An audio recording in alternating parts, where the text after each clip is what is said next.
মেজকর্তার নাম অনন্ত তালুকদার। কেতুচুর গ্রামখানি তাহারি। জেলেপাড়ায় যাহারা 2-1 বিঘা জমি রাখে, মেজকর্তাকেই তাহারা খাজনা দিয়া থাকে। মেজকর্তার নাম উল্লেখে সকলে মন দিয়া কুবেরের কথা শুনিল। হোসেন মিয়া জিজ্ঞাসা করিল, কর্তা আলেন কবে? আলেন আর বৃহস্পতিবারে। হিরু মাঝি চোখ মেটমেট করিতে করিতে বলিল, মাইজা কর্তার সকল সংবাদ দেহি রাখস কবে? ভুবন স্যার লগে মামলার কি হইল ক দেহি। কুবের বলিল, কর্তা হাঁসচরের দখল পাইছেন। ভুবন স্যার নায়েব নাকি কয়েদ হইছে শুনি জ্যাঠা। সাইথির কুঞ্জ গোসাই সাক্ষী দিছে।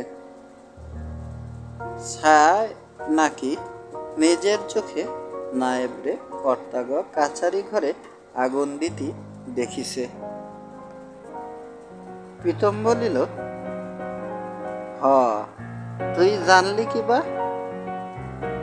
কুবের সগর্বে বলিল, ইডা কি জিগাও মামা, আমার জাননের বাকি কি? শেতলবাবুর ঠাই জানলাম।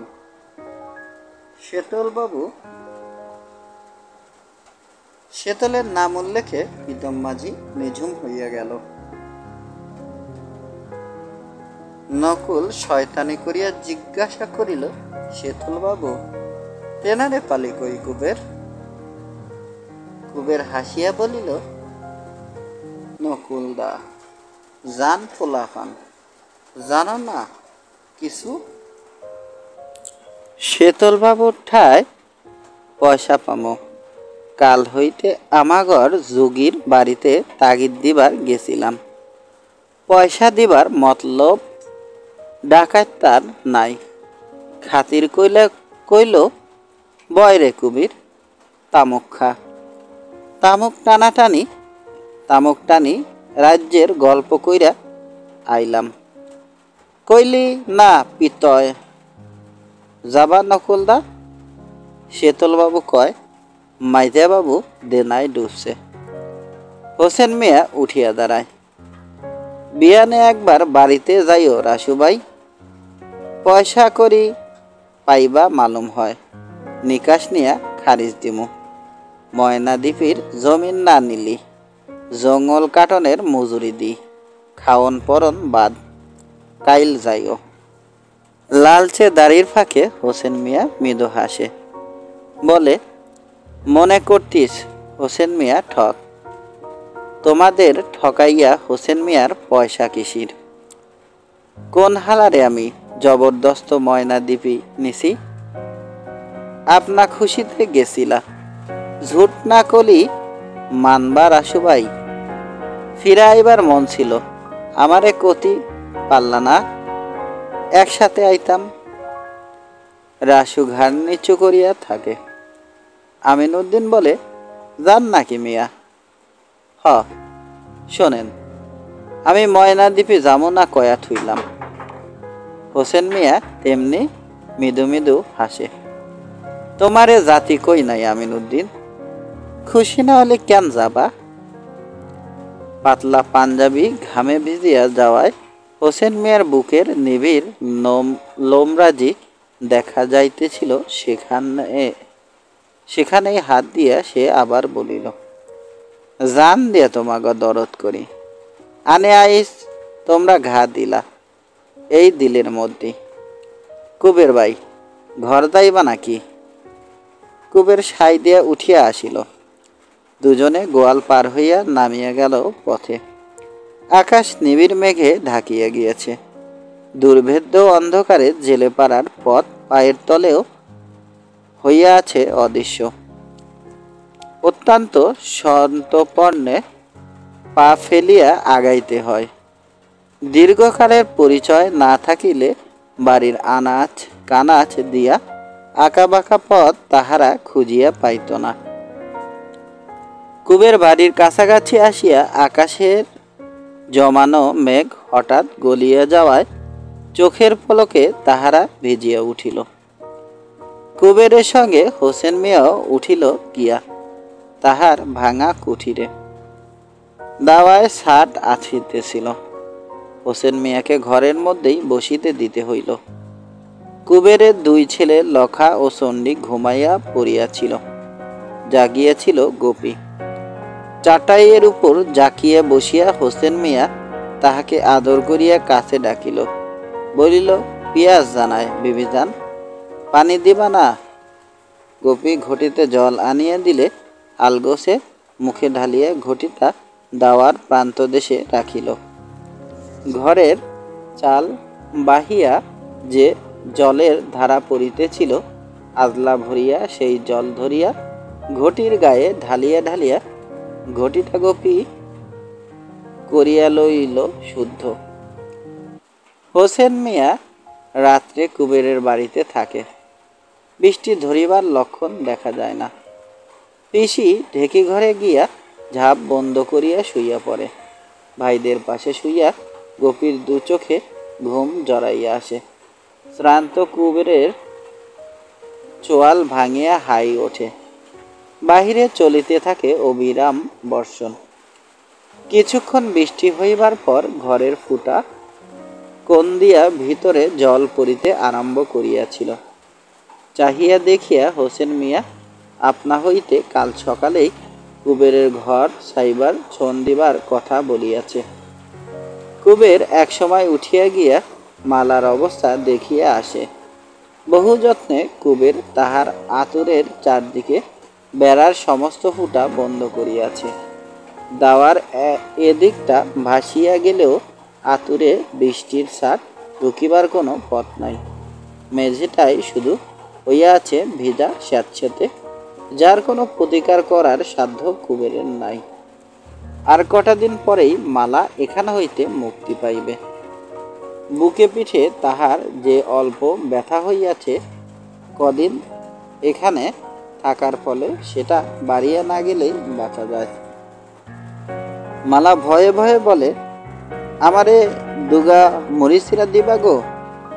কেন ভাত খাস নাই? খাইছি, তাতে টান পড়ল, পেট ভইরা খাই নাই, অখন খিদায় পেট জ্বলে। জ্বালায়া মারস বাপু তুই, বলিয়া কুপের কলসি খুঁজিয়া পিসির নিজের জন্য লুকানো কতকগুলি চিরা মালাকে দেয়। উঠিয়া বসিয়া অন্ধকারে চিরা মুখে দিয়া মালা বলে, হোসেন মিয়াকে খাইতে দিবা না? কি দিমু? মেলার থেকে আম না আনছিলা, তাই দাও। করবা কি? খিদায় মানুষটা খুন হইয়া যায় না। কুবেরের সহসা মনে পড়িয়া যায়, ভাবে সিঁদুর কাছ হইতে যে মাংসের ব্যঞ্জন পাওয়া গিয়েছে, তাই দিয়া আতিথ্য করিলে মন্দ হয় না। মুসলমান মানুষ মাংস বেশ পছন্দ করিবে। কিন্তু পরক্ষণেই এ বিষয়ে কুবেরের উৎসাহ কমিয়া যায়। এমন একদিন ছিল, হোসেন মিয়া যখন খাসির মাথার ব্যঞ্জন পাইলে ধন্য হইয়া যাইত। আজ যার তার রান্না ওসব কি আর সে খাইবে? শুধু না খাওয়া নয়, খাইতে বলিলে হয়তো সে আজ অপমানে বোধ করিয়া বসিবে। তার চেয়ে আম যখন আছে তাই দেওয়া ভালো। ঘরে গিয়া কুবের একটু অবাক হয়। চাটাইয়ে চিত হইয়া শুইয়া ইতিমধ্যেই হোসেন মিয়া ঘুমাইয়া পড়িয়াছে। কুবের সন্তপর্ণে মৃদস্বরে একবার বলে, মিয়াবাই। সারা না পাইয়া ঠেলা দিয়ে ঘুম ভাঙায় গোপীর। সিঁদুর ঠাই বানুন আনছিলি গোপী? ঘুমে আধমরা গোপী বলে, উহু উহু, আনতি কয়া গেলাম না হারামজাদি। বাহুমূলে কুবেরের জোর টিপুনিতে গোপী চমকিয়া সজাগ হইয়া বসে। বলে, আনতে গেছিলাম বাবা, দিল না। কইল বিড়ালে সব খাইয়া গেছে গা। বিড়াল খাইয়া গেছে কইল না? গোপী সায় দিল। কুবের রাগে আগুন হইয়া বলিল, হালা জুয়াচ্চোর, র বিয়ানে খাওয়া মনে বিড়াল রে, হালা বস জাত। ছাড়া পাইবা মাত্র গোপী ঢলিয়া পড়ে। ঘুম বোধ হয় আসে তাহার সঙ্গে সঙ্গেই। ঘরের যে কোণে জল পড়িতেছিল, কুবের সেখানটা পরীক্ষা করিয়া দেখে। জল বাহির হইয়া যাইবার জন্য সেখানে সে একটি সরু নালি করিয়া দিয়াছিল। মাটি গলিয়া তাহা প্রায় বুঝিয়া আসিয়াছে। জল জমিয়া ঘরের ভিতরের দিকে আগাইয়া আসিয়াছে অনেক দূর। হাত দিয়াই নালাটা সাফ করিয়া দেয়। তারপর এক গভীর সমস্যার কথা ভাবিতে থাকে। ডিবরিতে বেশি তেল নাই, অল্পক্ষণের মধ্যেই নিভিয়া যাইবে। হোসেন মিয়াকে ডাকিয়া তুলিয়া আম খাওয়ার অনুরোধ এখন সে জানাইবে কি? বাদলা নামিয়া ঠান্ডা পড়িয়াছে। লোকটা আরামে গভীর ভাবে ঘুমাইতেছে। ডাকিলে চটিবে না তো? ঘুমের মধ্যে হোসেন মিয়া ফাঁস ফিরিল। হঠাৎ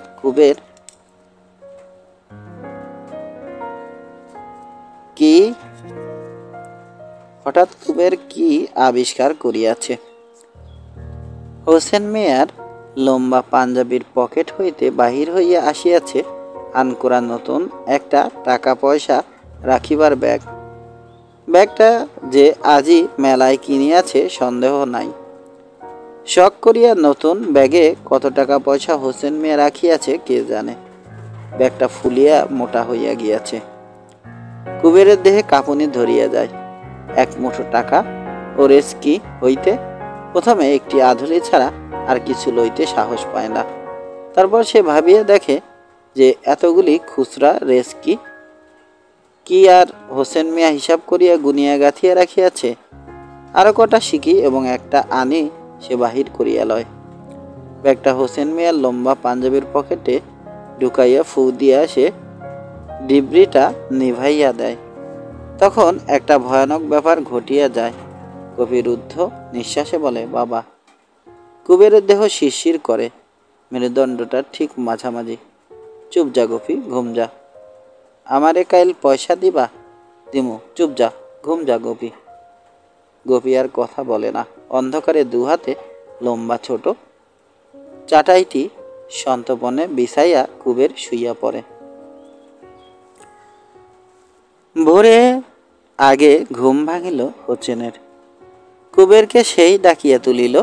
চোখ মিলিয়াই কুবেরের কেন যে হঠাৎ এক অকারণ ত্রাসে মন ভরিয়া গেল। কি হইয়াছে? বিপদ কিসের? কাল রাত্রে সে হোসেন মিয়ার পয়সা চুরি করিয়াছিল। এক দফা চোখ মিটমিট করিয়া কুবের আশ্বস্ত হইল। হোসেন মিয়াকে খাতির করিয়া বলিল, যান নাকি মিয়া ভাই? খিদায় কাতর হইছেন? সন্দেহ করি। রাইতে কিছু খান তো নাই। এক কাম করেন, 2 গোটা আম খাইয়া যান। প্রত্যুষে ঘুম ভাঙা মুখেও হোসেন মিয়া মৃদু মৃদু হাসিতে পারে। খাওয়ানোর কথা থৌ কুবির ভাই, বাড়িতে গিয়ে খামো। একটা প্রকাণ্ড হাই তুলিয়া বিড়ি ধরাইয়া হোসেন উঠিল। গভীর দিকে এক নজর চাহিয়া জিজ্ঞাসা করিল, মায়ের বয়স কত কবির ভাই? 9, সন্দেহ কইরা থুইছি। বিয়া দিবা না মাইয়ার? দিমু। ক্যারমে দিমু। পকেট হইতে হোসেন ব্যাগটা বাহির করিয়া খুলিল। দেখিয়া পাংশু হইয়া গেল কুবেরের মুখ।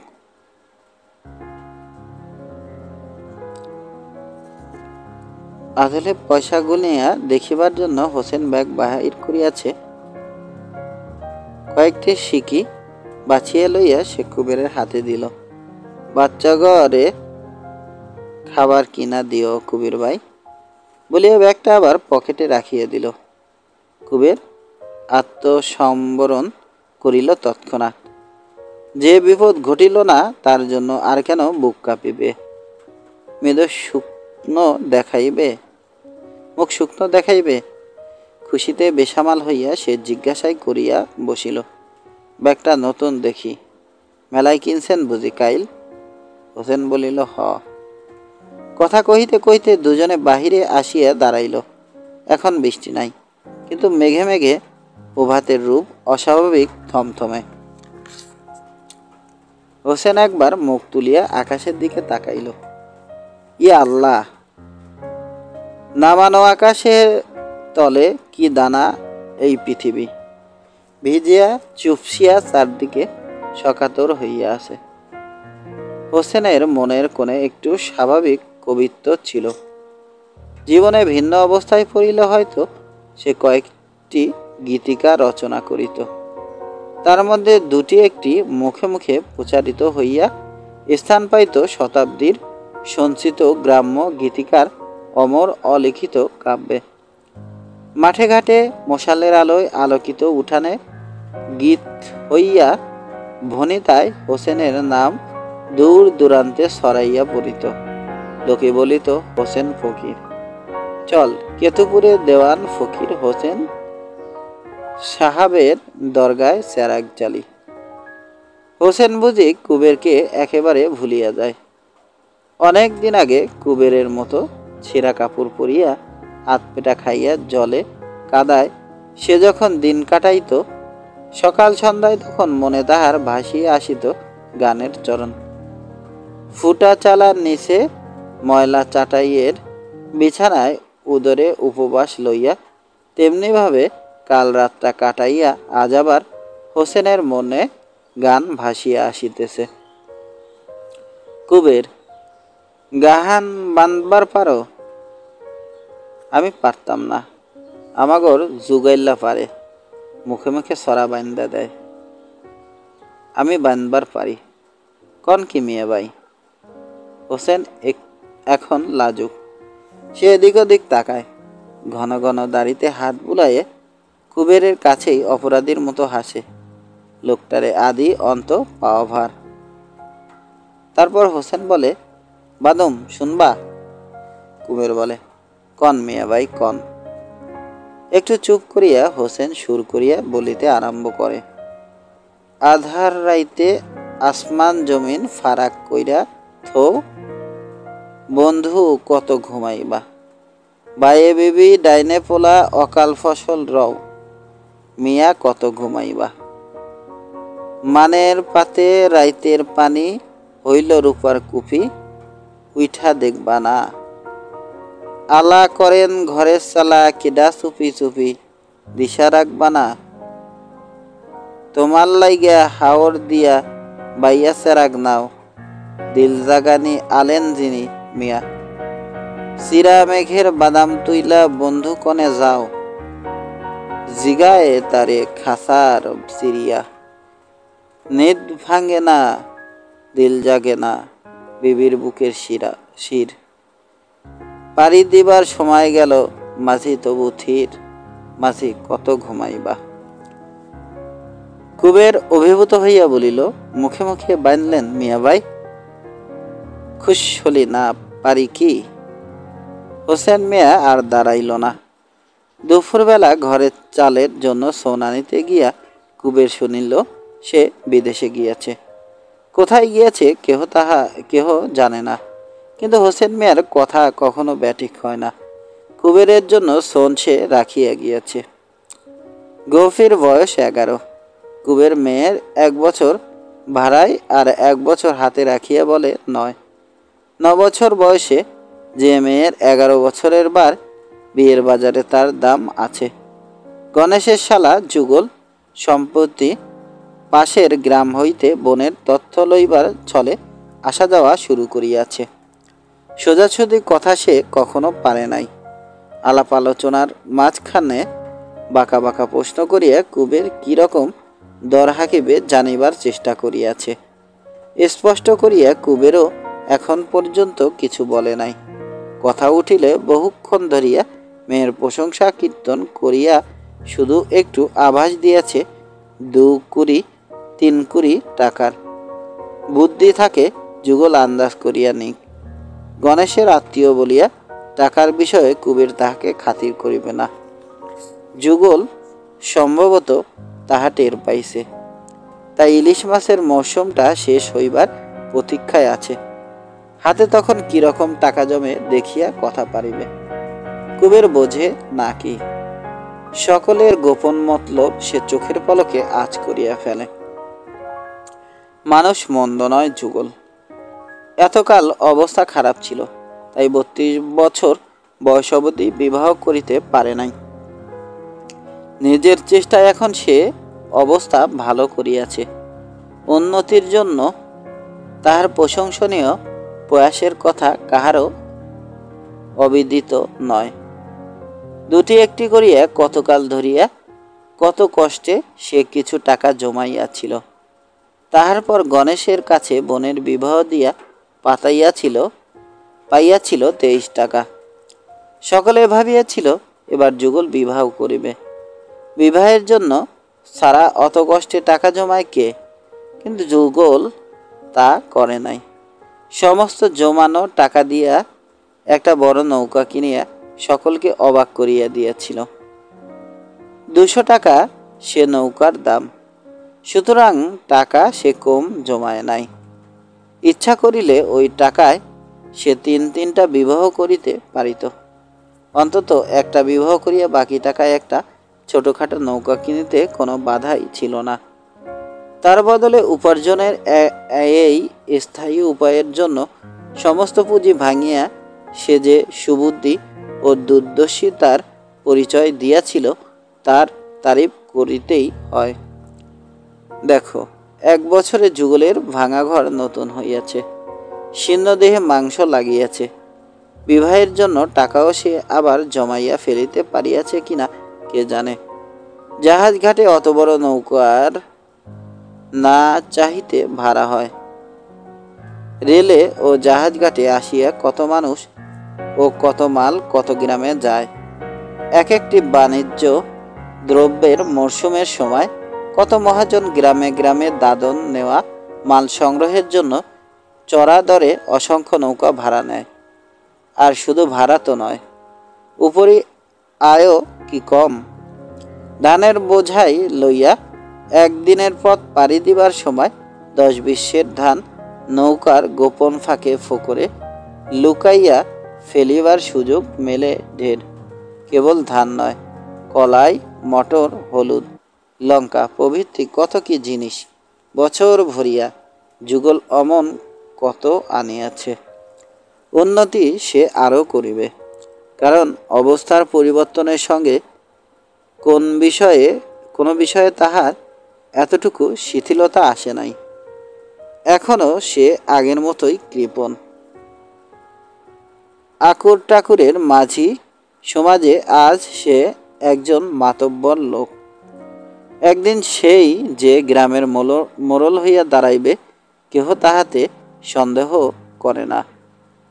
মালার ইচ্ছা বিবাহটা তাড়াতাড়ি চুকিয়া যায় গোপীর। এত বয়স হইল, আর কতকাল বয়স ভাড়াইয়া মেয়েকে কুবের ঘরে রাখিবে? লোকে যে ইতিমধ্যেই নিন্দা আরম্ভ করিয়া দিয়াছে।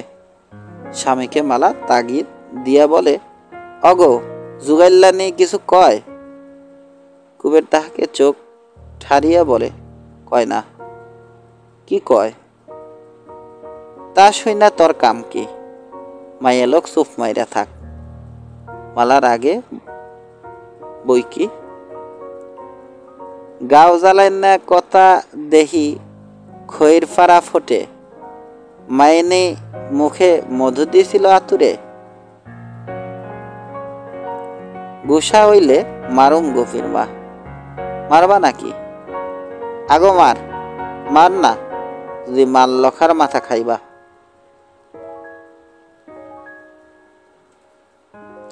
কুবের ঝিমাইতে ঝিমাইতে নিদ্রা কাতর চোখে স্ত্রীর দিকে তাকায়। ছেলে কোলে রোগা বউটিকে তাহার রাজরানীর মতো দেখাইতেছে বটে।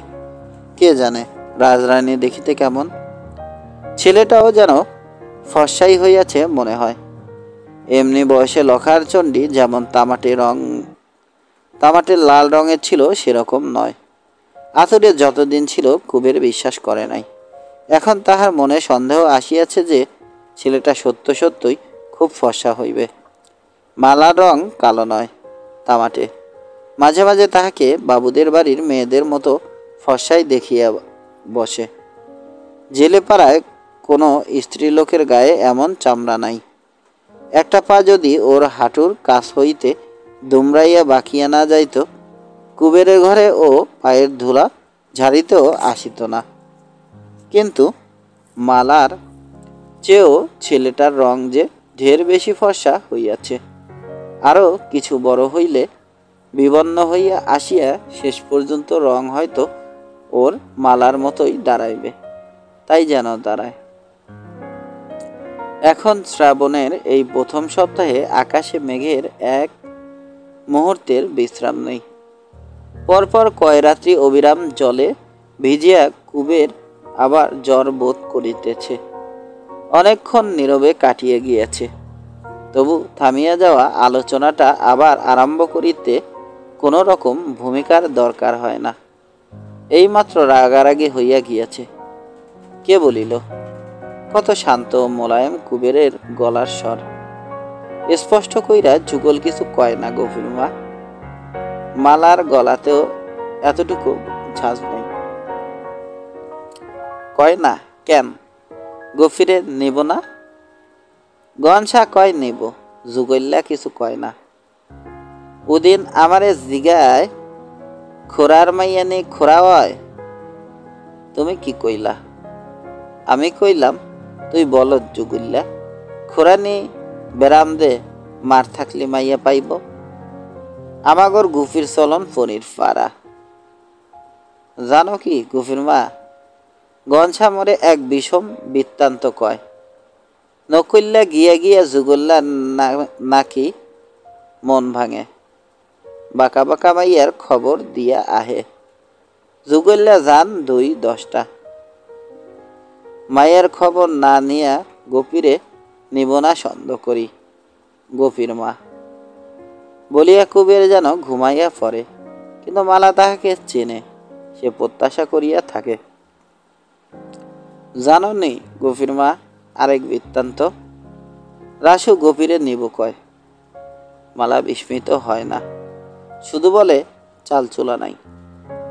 সাই দিয়ে কুবের বোধ হয় এবার সত্যই ঘুমাইয়া পড়ে, কারণ অনেকক্ষণ অপেক্ষা করিও মালা আর তাহার কোনো মন্তব্য শুনিতে পায় না। বসিয়া বসিয়া ছেলেকে সে স্তন দেয়। রোয়াকের ওদিকে রান্নার জায়গায় বসিয়া পিসি গোপীর মাথার উকুন বাছিতেছে। সারা রাত উকুনের কামড়ে মেয়েটা মাথা চুলকাইয়া সারা হয়। লখা ও চণ্ডী হয় ডাঙ্গুলি খেলিতে গিয়েছে, আর না হয় কোথাও বড়শি ফেলিয়া ধরিতেছে পুঁটি মাছ। যেখানে ওরা থাক আর যাই করুক, জলে ভিজিয়া জ্বরে পড়িবে না, জলে ডুবিয়া মরিবেও না, সে ভয় মালার নাই। সে কেবল ভাবিয়া মরে মারামারি করিয়া ছেলে দুটা কোনোদিন না খুন হইয়া আসে। পঙ্গু বলিয়া বাহিরের জগতের সঙ্গে মালার পরিচয় কম।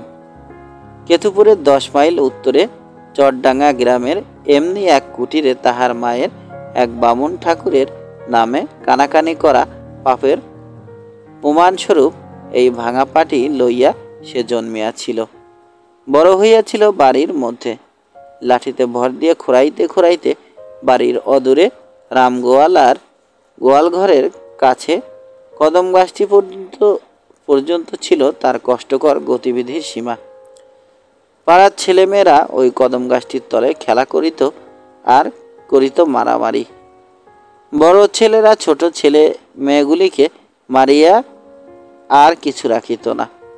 অনেক সময় এইসব মারামারির শেষ ফলটা গড়াইত বয়স্কদের মধ্যে। পাড়ায় মহামারী কাণ্ড বাঁধিয়া যাইত। দূরে দাঁড়াইয়া চোখ বড় বড় করিয়া মালা মজা দেখিত, বড় ভয় করিত তাহার। অন্য ছেলে মার খাইলে সে কিছুই করিত না, কিন্তু যেদিন সকলে মিলিয়া তাহার ছোট ভাই দুটিকে পিটাইতে আরম্ভ করিত, সেদিন খুলিত মুখ। তাহার বাঁশির মতো সরু গলা শোনা যাইত পাড়ার সর্বত্র। সকলে ছুটিয়া আসিত। তার আগেই মালাকে কিন্তু দিতে হইত ভাতৃপ্রেমের মূল্য। ভাইয়ের বদলে ছেঁচা খাইত সে। একজন একটা ধাক্কা দিলেই সে মাটিতে পড়িয়া যাইত। তখন 4-5 জন মিলিয়া ধরাধরি করিয়া তুলিয়া তাহাকে ফেলিয়া দিত রামগোয়ালার গোয়ালঘরের পিছনে গোবর গাদায়। সেই হইতে ছেলেদের মারামারিকে বড় ভয় করে মালা। নিজের ছেলে দুইটিকে সে ঘরে আটকাইয়া রাখিতে চায়, কিন্তু খাতির তাহাকে কেহ করে না। বসিয়া বসিয়া যাহার দিন কাটে, কে তাহার মুখ চাহিবে, কথা শুনিবে?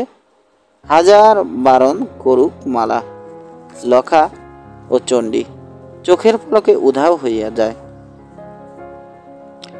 ফাঁকি দিয়া কাছে ডাকিয়া জোর করিয়া ধরিয়া রাখিতে গেলে আশ্রাইয়া কামড়াইয়া একেবারে রক্তপাত করিয়া ছাড়ে।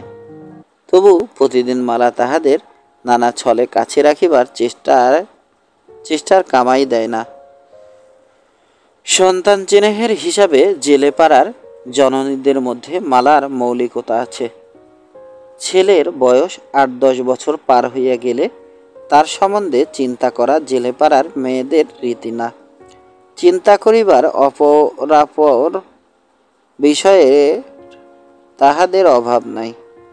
কচি ছেলে ছাড়া মায়ের কোল খুঁজিয়া পাওয়া কঠিন। নিষ্ঠুর ছাড়া স্বামীও বড় একটা হয় না। দুটি কুড়ে ঘরের যে সংকীর্ণ সংসার, তারও কাজ থাকে অফুরন্ত। পুরুষেরা মাছ ধরিয়া আনে, পাইকারি কেনা বেচা করে, চুপড়ি মাথায় করিয়া বাড়ি বাড়ি মাছ যোগান দেওয়া তাহাদের কাজ নয়। ও কাজটা জেলে পাড়ার মেয়েরা সন্তান প্রসবের আগে পিছে 2-1টা মাস ছাড়া বছর ভরিয়া করিয়া যায়। অপগণ্ড শিশু ছাড়া আর কোনো সন্তানের ছোট ছোট বিপদ আপদের কথা ভাবিবারও যেমন তাহাদের সময় নাই, ওদের চেনাহ করিবার মতো মানসিক কোমলতাও নাই। নবজাত সন্তানকে তাহারা যেমন পাশবিক তীব্রতার সঙ্গে মমতা করে, বয়স্ক সন্তানের জন্য তাহাদের তেমনি আসে অসভ্য উদাসীনতা। ছেলে মরিয়া গেলেও শোক তাহারা করে না, শুধু সুর করিয়া মরা কান্না কাঁদে। মালা পঙ্গু অলস, ঘরের কোনায় সে স্বতন্ত্র জীবনযাপন করে। জেলে পাড়ার রূঢ় বাস্তবতা তাই তাকে অনেকটা রেহাই দিয়েছে। ছেলে মেয়েগুলিকে ভালোবাসিবার মনও তাহার আছে, সময়ও সে পায়। ছেলেদের সে ফিরিয়া পায় সন্ধ্যার পর। সারাদিন পাখির ছানার মতো অবসন্ন ছেলে দুটি ফিরিয়া আসে ঘরের কোনায়। খোড়া মাকে তখন তাহাদের প্রয়োজন হয়। ছেলেপাড়ার প্রত্যেকটি কুটিরে যে অভিনয় অজানা, দিনান্তে কুবেরের ঘরে তাহার অভিনয় হয়।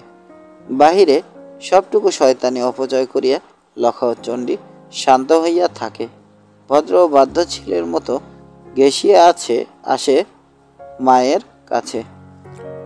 সারাদিন মালার যে একতরফা অবহেলিত চিহ্ন খাপছাড়া লাগিতেছিল, অপরপক্ষ গ্রহণ করা মাত্র তাহা মধুর ও অপূর্ব হইয়া ওঠে। মালার কাছে বসিয়া তাহারা ভাত খায়। এক ছেলের মুখে স্তন গুজিয়া রাখিয়া আর দুজনকে ভাত মাখিয়া গ্রাস মুখে তুলিয়া খাওয়ানোর শখ মালার একার নয়।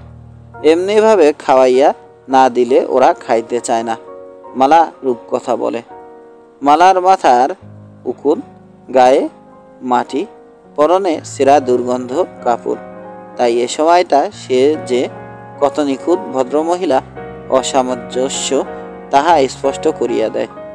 লখা ও চণ্ডী উলঙ্গ, চকচকে ভিজা ভিজা গায়ের চামড়া, ডিবরির শিখাটি ঊর্ধ্বে ধোয়ার ফোয়ারা, মাথার উপরে চালে পচা ছনের চারি পাশের দেয়ালে চেরা বাঁশের স্যাঁতস্যাঁতে ঢেউ তোলা মাটির মেঝে, আদিম অসভ্যতার আবেষ্টনী অভিনয়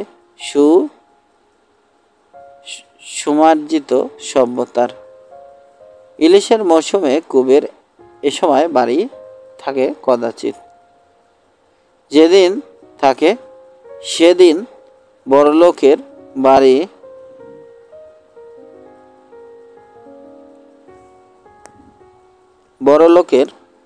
বাড়ির পোষা কুকুরের মতো উদাস চোখে এসব সে চাহিয়া দেখে।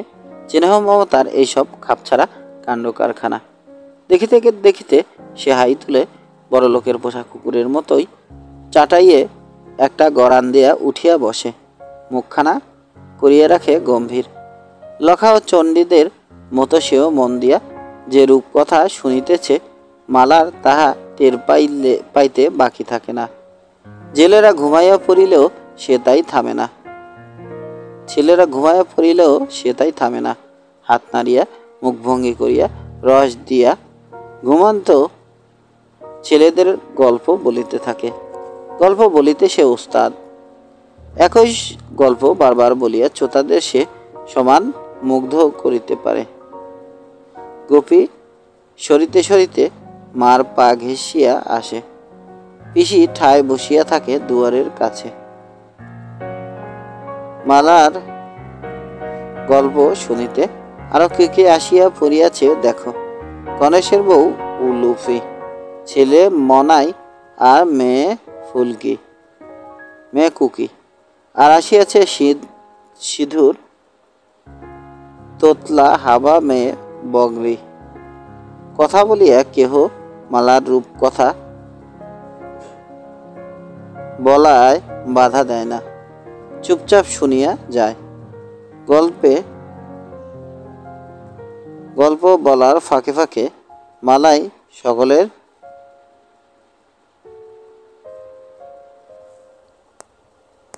সকলের সঙ্গে আলাপ করে। হলো উলুফি, পাক করছিলি কি? আখায় দুগা বাইগন দিছিলাম, আর ইলিশার ঝোল কুকি। গায়ে কাপড় তুইলা বয় হারামজাদি, মাইয়া জান সং বলিয়া আর চোখে চাহিয়া কুবেরকে লজ্জা দিয়া আবার রূপকথা বলিতে থাকে। এবার বর্ষায় আউশ ধানের ফসল নষ্ট হইয়া গিয়াছিল। প্রীতম মাঝির বাড়ির পিছনে তেঁতুল গাছটার গুড়ি পর্যন্ত কোনোবার জল আসে না। এবার আউশ ধান পাকিবার সময় হঠাৎ এত জল বাড়িয়া গেল যে গাছের গুড়িটা সপ্তাহকাল ডুবিয়া রহিল প্রায় 3 হাত জলের নিচে। এ জল আগে বাড়িলে ক্ষতি ছিল না, জলের সঙ্গে ধানের গাছও বাড়িয়া চলিত, কিন্তু ফসল পাকিবার সময় জলের সঙ্গে পাল্লা দিয়া ধান গাছ কেমন করিয়া বাড়িবে? বড় বর্ষা হইয়াছিল এবার। কেতুপুরের মাইল 5 দূরে চন্নার চর নামে পদ্মার একটা নিচু চর অনেক জলে ডুবিয়া গিয়েছিল। অনেক ভয় পাইয়া চলিয়া গিয়াছিল চর ছাড়িয়া। বহুকাল আগে খেয়ালি পদ্মা যে ভূমিখণ্ডের সৃষ্টি করিয়াছিল, কে জানে সে আবার তাহা গ্রাস করিয়া ফেলিবে কিনা। ডাঙ্গার গ্রামে বর্ষার জল ঘরে উঠিলেও পূর্ববঙ্গের লোক ভয় পায় না, সে জলের চোট নাই।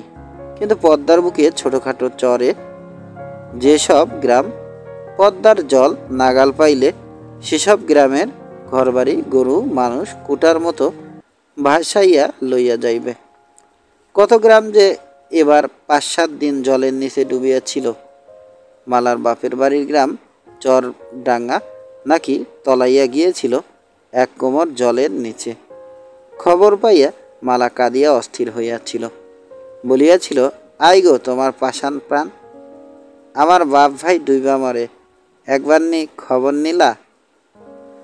গণেশকে সঙ্গে করিয়া কুবের একদিন খবর আনিতে গেল। খাল, পুকুর, মাঠ, ঘাট তখন একাকার হইয়া গিয়াছে। 2 মাস আগে যে ক্ষেতে আল দিয়া মানুষ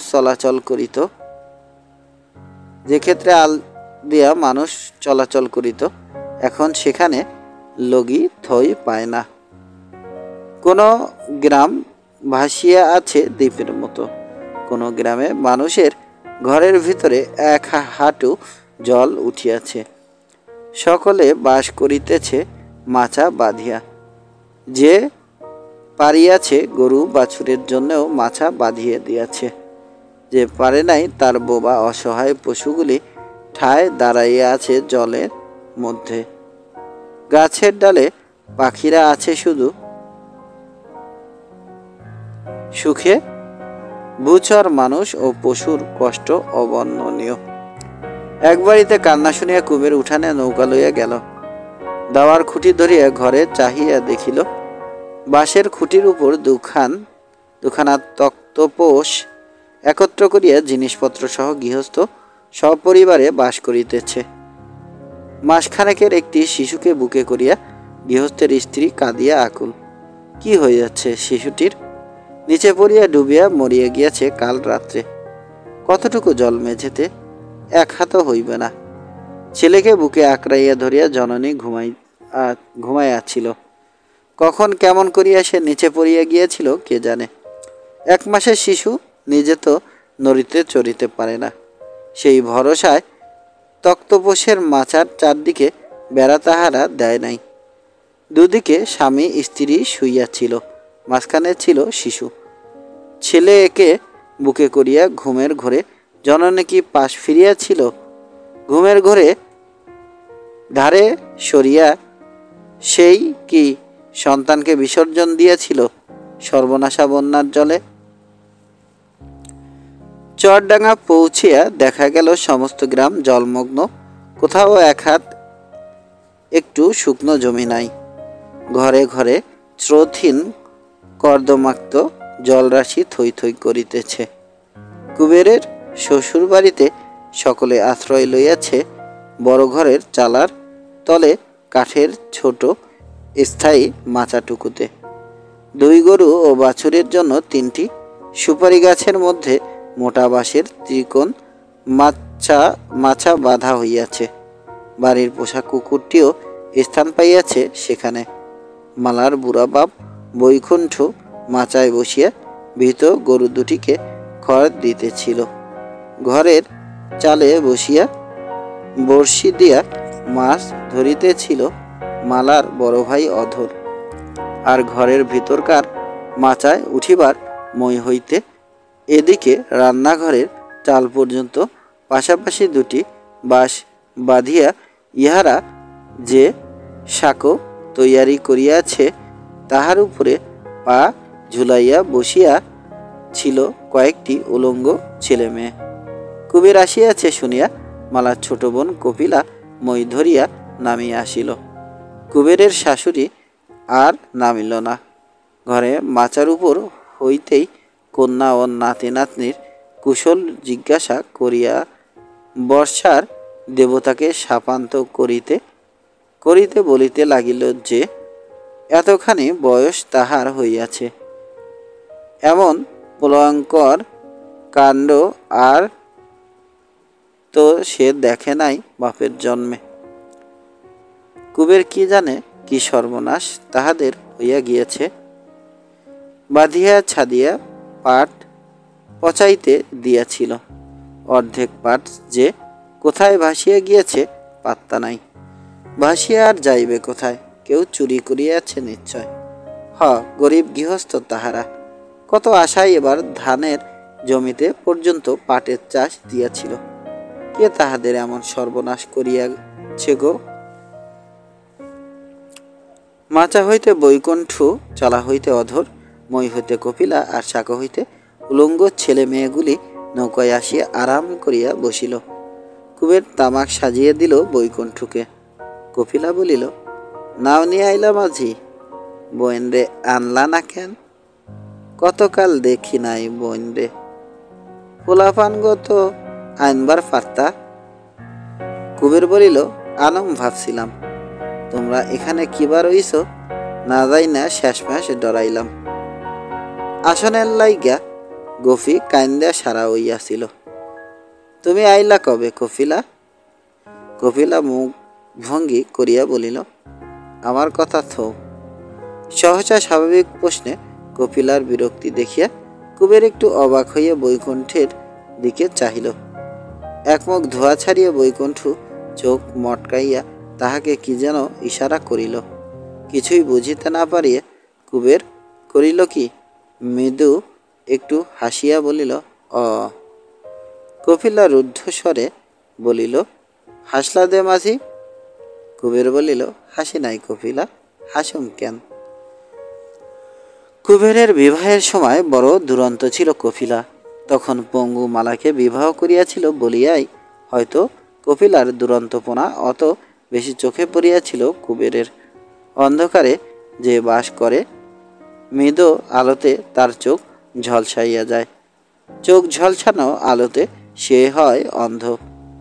তারপর কপিলার বিবাহ হইয়াছে, একটি মেয়ে হইয়া আতুরে মরিয়া গিয়াছে বৎসর 2 আগে। কে জানে কত শান্তশিষ্ট হইয়া উঠিয়াছে কপিলা আজকাল, কেমন সংসারী হইয়াছে তাহার মন। আর কি কোনোদিন সে গাছের ডালে কাঁচা বেতের দোলনা বাঁধিয়া দোল খাইবে?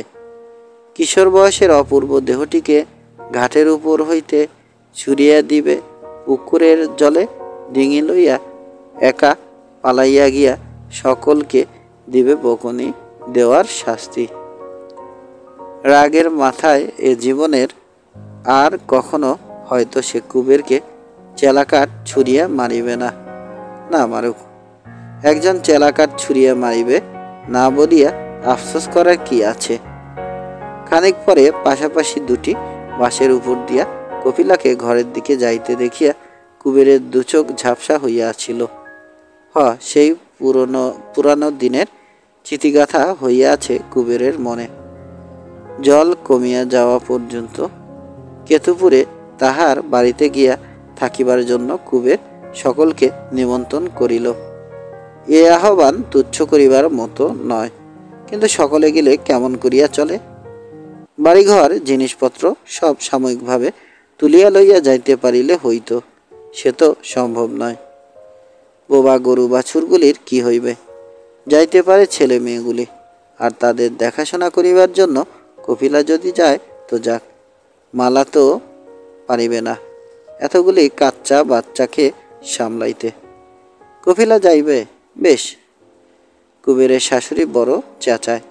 সে বলিল, তোমারে খমু কি, মাইয়ারে নিয়া জইলা মরি। হরে বাপ, কপিলার কথা কই, মালার লাগে ভাবুম কেরে। সোনার দামাই তুমি, খুড়া মাইয়ারে আমার মাথায় কইরা থুইছ। এই পুরা কপাইলার কথা কই, কই আমাগ কপিলার কথা।